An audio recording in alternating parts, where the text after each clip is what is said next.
welcome back to what's this, part 3 of the 2011 lounge. Today this weather is very blustery, anyway, so if you get a lot of feedback, I do apologise.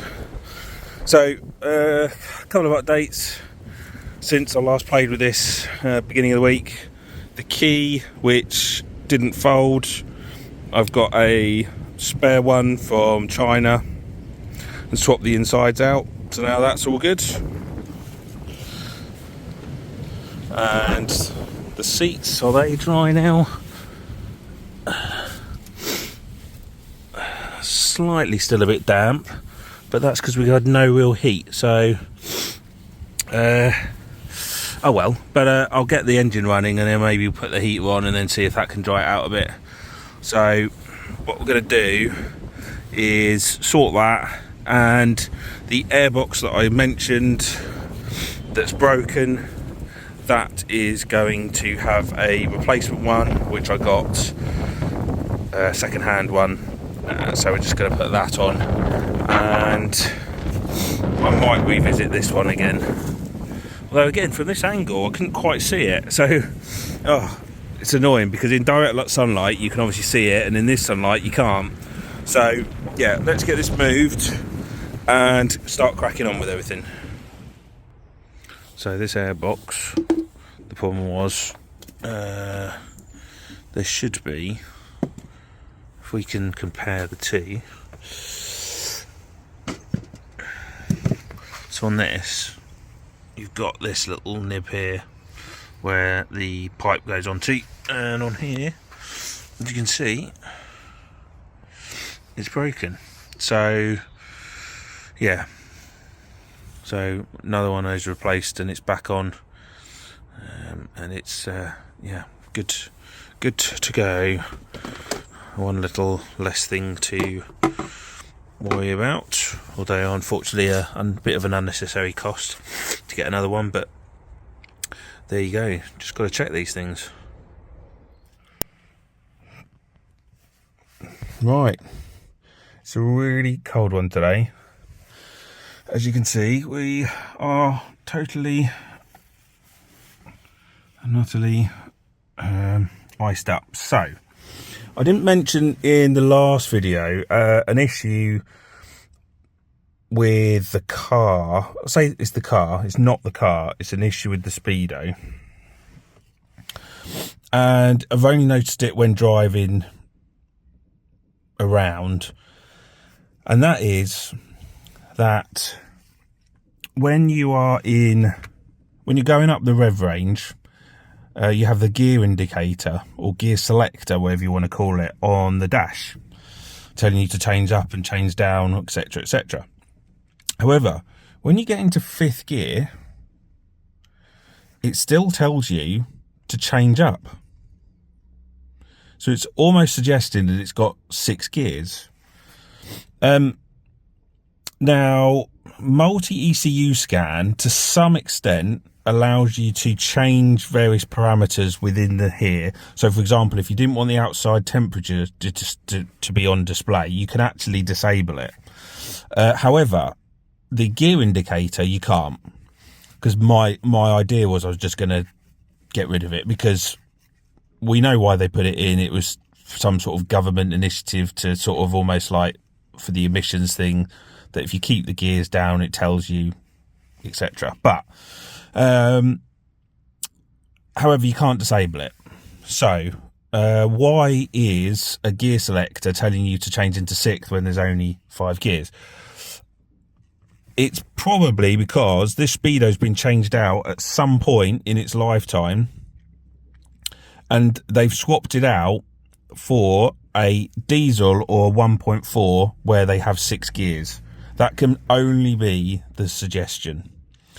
So unfortunately I need to change the speedo for a 1.2 and then proxy align it and get it back to how it should be. I'm hoping fingers crossed, that is the solution, and that should sort it.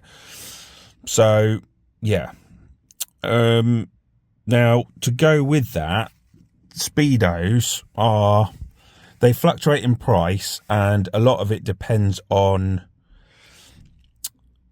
the mileage. So, for example, if you have a very low mileage speedo, the chances are that they're going to be higher, because you can move up the mileage with multi-ECU scan. But the higher the mileage, the cheaper they are, because you can't turn down the mileage. However, bit of research, and I have a bit of kit, which I'll demonstrate in the video, not on this speedo, but on the one that I'm going to swap out. And it is an Xtool, whereby we plug it in to the OBD port and we can adjust the mileage down. So I have a new speedo with 90 odd thousand on the clock, and I need to take it down to about 64, something like that. So that will allow me to do that. Now, some might say, well, why have you just invested nearly 200 quid on this? That doesn't make any sense. But obviously, in the long run, this will kind of pay for itself, really. And it means I can get cheaper speedos using this. So, yeah. So, let's crack on and get this off and a new one on. I suspect I'm not going to be able to do it in one, because I have to go to work. I just really want to get this started and potentially just get it out.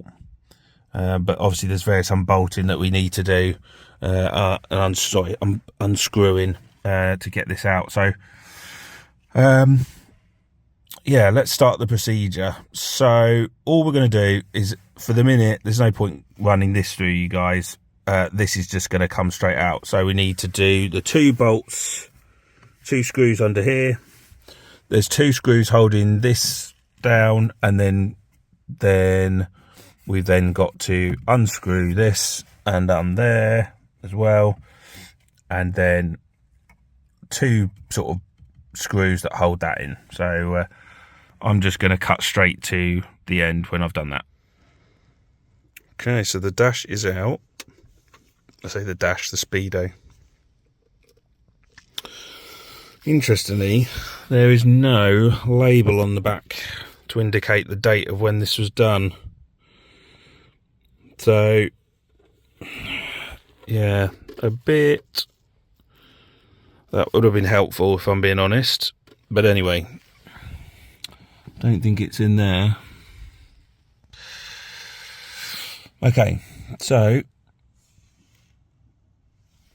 we will go and get the new speedo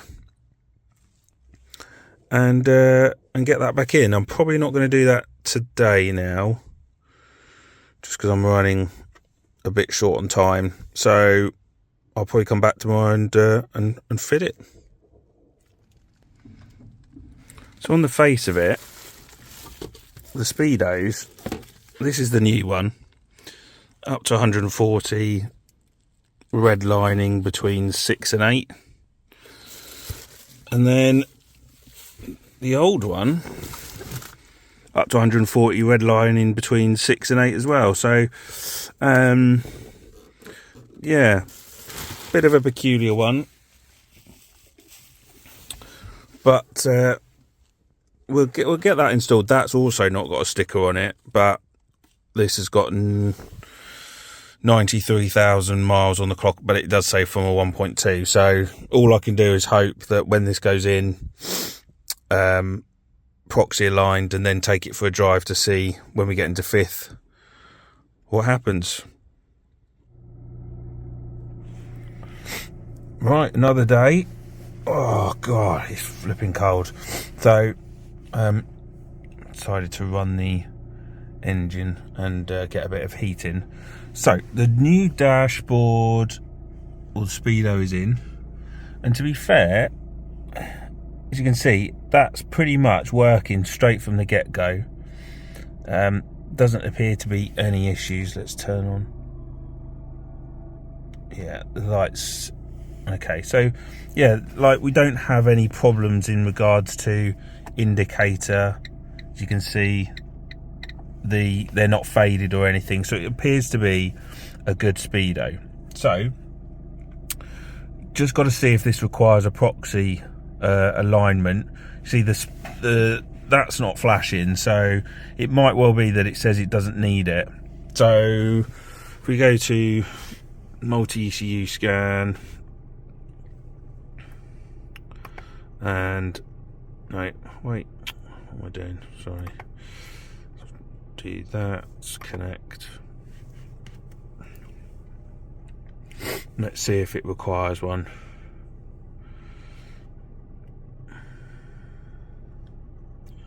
So if it's straight out of a 1.2, then it might not need one.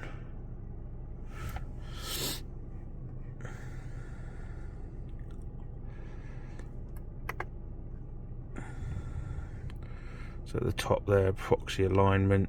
Let's execute that. So it is saying it needs one.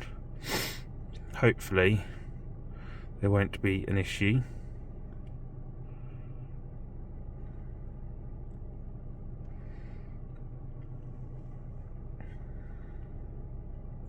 And whilst that's just quickly running through,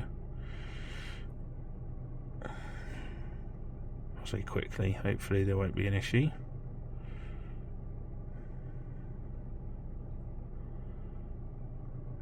I've had that airbag problem before.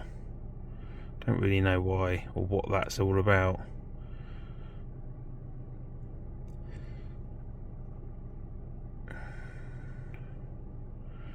Bit weird. I don't really understand why we've got a problem with that, but there doesn't appear to be any problems, so I'm not really sure. But anyway, so it appears to on the, let's get some heat in actually. Okay. Yeah, so you'll notice that on here it says that the mileage for the speedo is 93,000, and the car is, I can't remember now off the top of my head, I need to double check, is around 64. And you can, with multi-ECU scan, you can up the mileage, but you can't go down the mileage. So how do we get away with taking it down? And that's where this comes in, an Xtool, and I'll demonstrate how that works in a minute, but I need to get the mileage back and then I can show you how this all works, and then hopefully we can put it all back together. This dashboard works just fine and we will be good to go. So yeah, let's get on and sort out the mileage. So the mileage, 93,137. Bear in mind this is a speedo from another car, so I'm not clocking before anyone sort of says anything. This is a speedo from another car, so I just need to get the speedo showing what it was on the old speedo. And then I found online through China this tool here which does some diagnostics. It also can code keys as well, but unfortunately not on Fiats, but we can adjust the mileage. So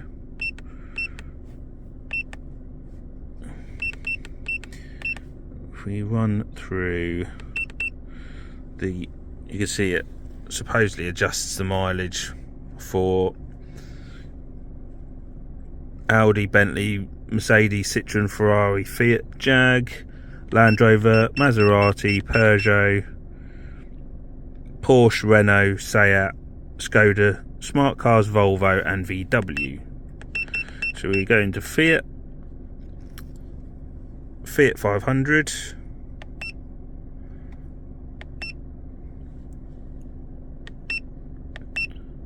so you can see it's showing it's always about 5-6 miles off, but you can see from there, sorry the screen's blurry because I've got one of those covers on it because I don't want to damage the screen too much, but it's always about 6 miles off. But you can see it's displaying 93112. So we need to display down the bottom here. It's at 6,000, 64,000 and 1, because that's what it was showing when I parked this car up. We click OK, and communicating adjustment complete. Oh, I think I did that at 6,110, but either way 6,018. So let me just readjust that. Sorry, got that, need to get that exactly right.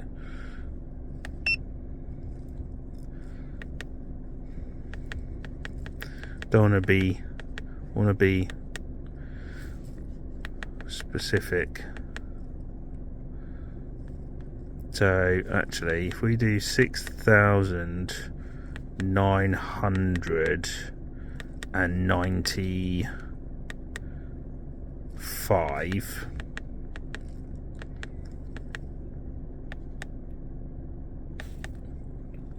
okay, so strangely we're 10 out now. Ugh. Either way, this is how you do it. So let's change that again.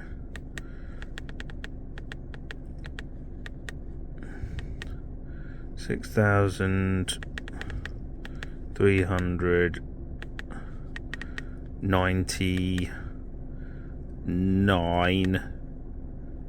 Let's just try that. I'll leave at that 64,006. So that is your Xtool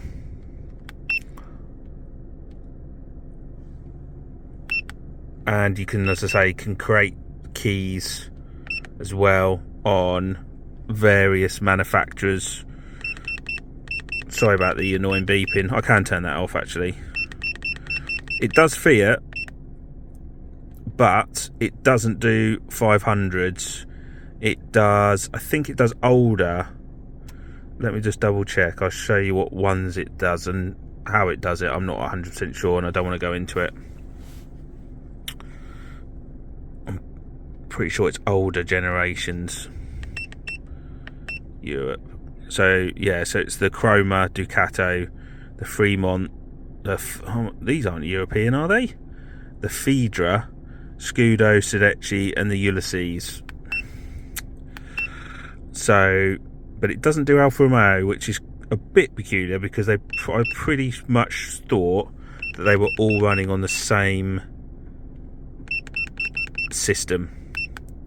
But anyway, that is your Xtool that can adjust the mileage. So as far as we're concerned, this dash hopefully is now sorted. The speedo shouldn't show a gear shifter indication when you're in fifth, because the reason is I've changed it is because in fifth gear this was showing as changing up. So hopefully that's all sorted. I can put it all back together and we are good to go, and that will be one final thing I'm pretty much sure to do before we can sell it. So I hope that's been useful for you, and also this has been a bit of a lifesaver for me because these dash speedos are very expensive, and if you can get a high mileage one then they're really cheap, but you can adjust it with this. This was not cheap, but yeah. So let's get on with the rest of the video. I'm telling you now, the most frustrating part of any job in a Fiat 500 is getting this up here and into the hole, where you just think that you could just put it on the end of a screwdriver and just literally just put it up there and it goes straight in, but God no, it doesn't do it. You put it up there, you've got to find the flipping hole, and then it just, yeah, it's not a case of just putting it straight in and then turning it is so frustrating. I've probably been going 20 minutes now trying to get that in there, and I'm so frustrated by it. It's unbelievable. Like, you feel the flipping hole and it just does not want to go in flush. It either goes in at an angle and it just doesn't get in that hole, and I'm so frustrated by it. Okay, so we have finally done it. Got there in the end after a bit of fiddling around. And as far as I'm aware, I've obviously got to give it a test drive just to make sure that gear shift selector is now going. But we're all back in place. And yeah, I think that's going to be it for this time. And then we'll crack on with the next job. So one of the last things that needed to be done was there was a crease in here and the wing. I filled that and now I've resprayed it. Just got to apply the lacquer, but that's not too bad. Hopefully the lacquer will blend quite nicely in with that wing.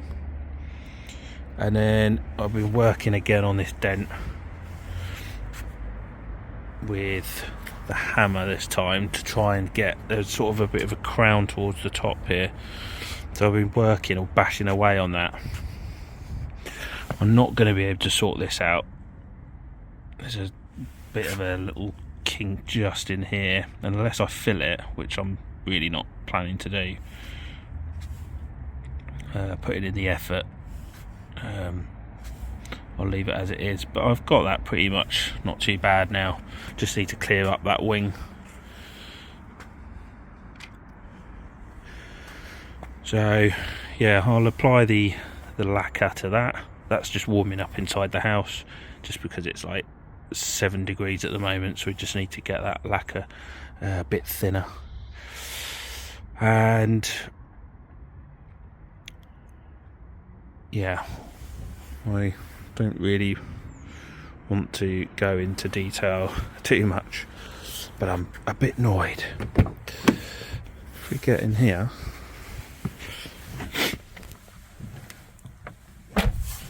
so the mileage, as you can see, is fine there, but this morning when I meant to move the car,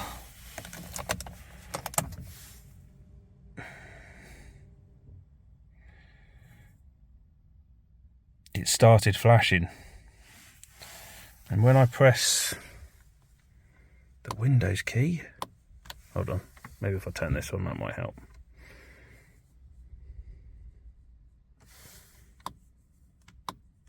I'm getting nothing.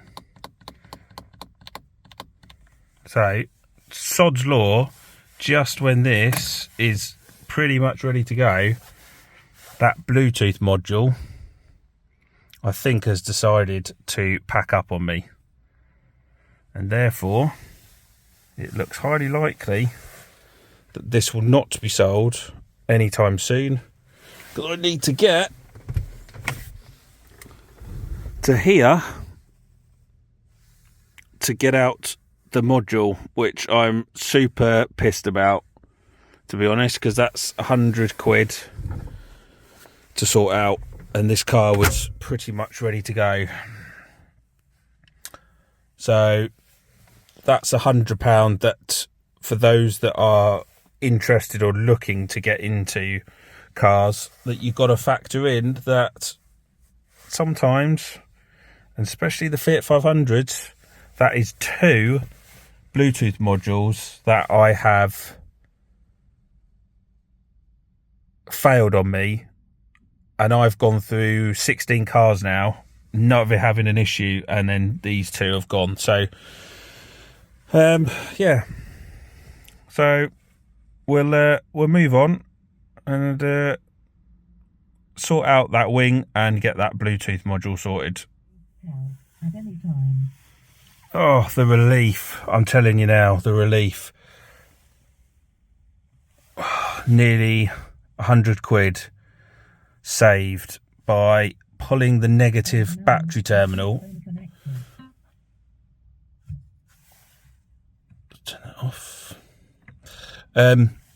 Pulling the battery terminal on the negative, waiting 10 minutes, and then allowing everything to reset itself, connecting it back up. Flashing mileage has gone, and the Blue and Me is working again. Yeehaw!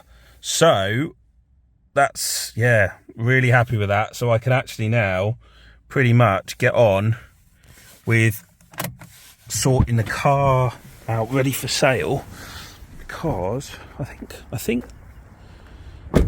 it's all done. So this is the paintwork. See how nice and glossy that is? That has come from, if I'm being honest, Love 500 Paul, who recommended this stuff. And I tell you what, that has come out really nice. Nice and clear. So, I reckon we can give this car a nice clean now and have it up for sale, I reckon. So, yeah, I haven't got the stuff with me, so I'm going to have to do that another time. But yeah, we are very close to sale and get the pictures done, and oh, so relieved. There's nothing better than finding out that you haven't got to spend more money to get things done. So yeah, result. Right, on to the last stage now.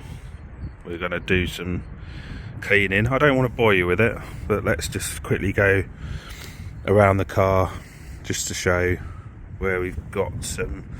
So obviously the top here, down underneath the whiskers, that's where it's just been painted. The alloys need a good clean. Then down here on the sill, the top's not too bad. Then you've just got the usual sort of motorway grime on the back here.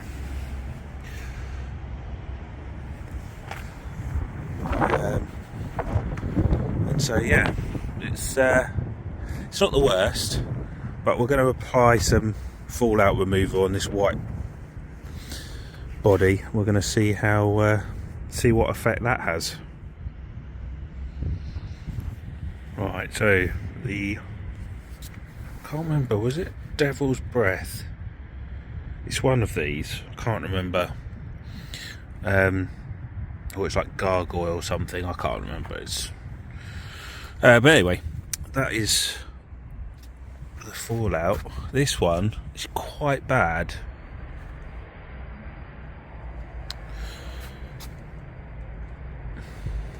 I think it's quite bad on the bonnet. Yeah, the bonnet's pretty awful.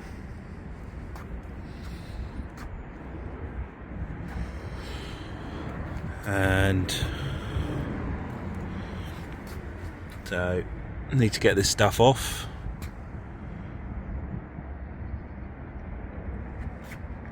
So it doesn't dwell on it too much. So that's the first part of the cleaning.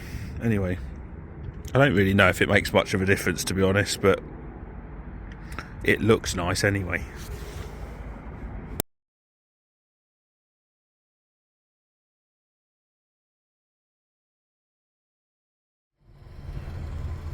Okay, I think then we're pretty much done with this car, this project. This will be the end of it. It is going up, well, the photos have been taken, so we'll put it up for sale shortly. 2011 Lounge, 64,000 miles, I think. 64,000 miles. Came to me last year, end of last year, with a minor impact to the front here. So we've changed the bumper and put in a new headlight as well. As you can see, there's ever so slight colour variation in that one compared with that one. This isn't a pattern part, this is a authentic official part that I sprayed, and it's come out quite nice in the end. Only thing I'm not overly happy about is this gap here, but that was like that when it came to me, so I think there's possibly, it's just in bonnets, but possibly the hinge. But overall it's come out, the colour's come out nice as well after cleaning it. It's full MOT, so it's got a full 12-month MOT, and yeah, the interior is that sort of grey two-tone, so it's not too bad, it's not that red one, and giving it a nice clean inside as well. Aircon works, radio works, everything is good. So